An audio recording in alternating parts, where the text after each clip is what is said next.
Дәл қазір тісін емдеткісі келген адамға қандай кеңес бересіз? Алдымен маманды таңдауда қателеспеу керек.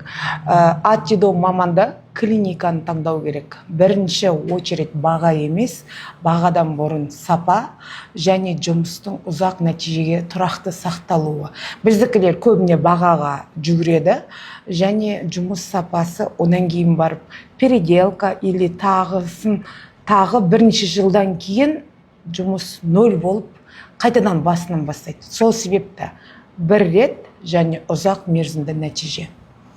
Арайлым, осымен сұрақтарымыз аяқталды. Өзіңіздің тарапыңыздан қосып жіберетін сөздеріңіз бар ма? Мен алдымен осы клиниканың білікті мамандарына алғыс айтқым келеді. Рыскүл Бахтиярович және сіз Диас Ахметович бастаған мамандар, әрбір персоналға алғысым шексіз. Ырза болған және нәтижеге жеткен емделушілеріміз көп болсын. Алғыс айтқан емделушілеріміз арта берсін. Жұмыстарыңыз жемісті болсын. Рахмет. Сізге рахмет, бізге сенгеніңізге, бізге келгеніңізге, үміт артқаныңызға. Біз надеемся, что сіздің үмітіңізді ақтадық деп. Рахмет сіздерге де.